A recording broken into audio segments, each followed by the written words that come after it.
And Shawn and Chase Gary's care packages was started 5 years ago. Overpass talks are underway, but will the overpass...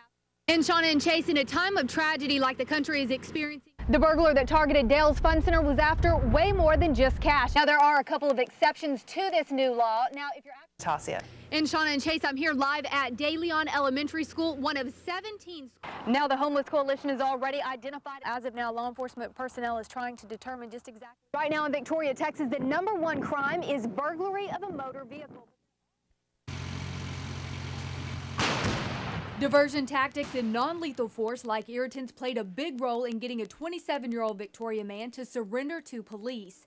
At around 6 p.m. Sunday night, a woman from the residence located on South Victoria Street called 911 to report a domestic disturbance. The call that first went out to our folks was with a barricaded subject, and those are generally the worst kind of calls that any kind of a tactical unit wants to receive. When officers arrived on the scene, a negotiator talked the subject into letting the two occupants in the home come out, but not before letting officers know just how serious he was. The scene escalated to the point to where we had to back off. A gentleman in the location was threatening the officers and the other people. Law enforcement say the man had a high-powered rifle and on several occasions threatened police with it. Drop the gun. Drop the gun, Jose. The fact that the subject started threatening to shoot all the officers on location had to be taken serious, especially when he turned back to apparently another occupant in the house and said, you know, give me my rifle. Several hours passed, and with no signs of surrender, tactical units stepped up their efforts. The sheriff's office says after 2 rounds of the irritant were fired into the home, the subject finally surrendered. The SWAT team moved in quickly to arrest the individual. The subject was transported to the Victoria County Jail. As of now, law enforcement personnel is trying to determine just exactly which charges will be filed against this individual.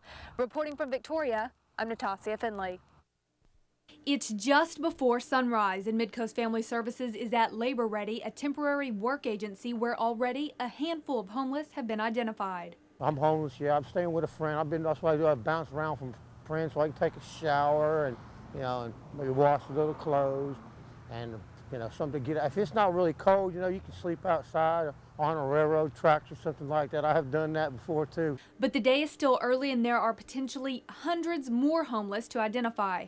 The survey crew meets at 8:30 to finalize plans for the day, and before they break, a word of warning. So be ready to have your heartstrings tugged today, because it's going to happen. Volunteers headed to several areas around town, including the public library. And while being homeless doesn't necessarily mean living outside on the streets, a number of families live in motels lining Rio Grande. Hi, I'm from Kids Connection, and we're here to help the families that are staying in the motels. And we can help you with a big box of food, and we can help pay for your motel room tonight.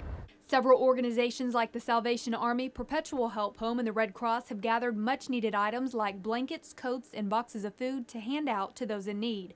And while food is sometimes hard to come by for the homeless, the coalition heads to Christ's Kitchen. I know a lot of people in the city, and I tell them, when I be talking to them, I tell them I'm homeless, and they'll look at me and they say, well, you don't look homeless.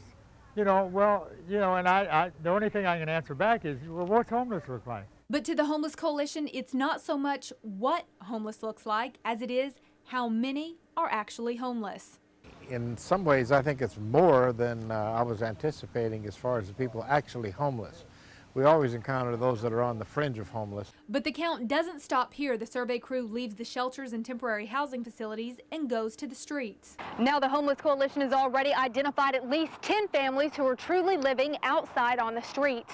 Now the final numbers for the homeless count will be available sometime next week. Reporting from Victoria, I'm Natasha Finley. If a crook wants it bad enough, they'll find a way to take it, sometimes by breaking a car window and other times by easily checking a door handle to see if it's unlocked. And the Victoria Police Department is on a mission to stop or at least reduce the number of motor vehicle burglaries in our hometown. Crime prevention officers were out Monday at the Victoria Mall handing out burglary report cards. It's a simple pass or fail with explanation of why a driver failed.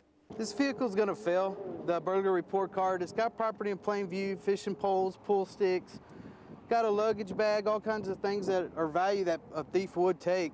This vehicle too failed. GPS systems often equal jackpot for crooks. And with the holiday shopping season truly kicking off on Black Friday, officers say burglary of a motor vehicle will likely go up if people don't take precautions. Nothing catches a burglar's eye like shopping bags from electronic stores, something they can keep for themselves or make a quick buck off of. Right now in Victoria, Texas, the #1 crime is burglary of a motor vehicle. But there are a few things that Victoria police officers say you can do to lower your risk of becoming a victim. One of those things is as simple as locking your car doors. A few other tips: log valuables in your trunk, hide them under your seat, or take them with you if possible. Reporting from Victoria, Natasha Finley, News Center 25. Our top story tonight: help is on the way. The government has a new plan.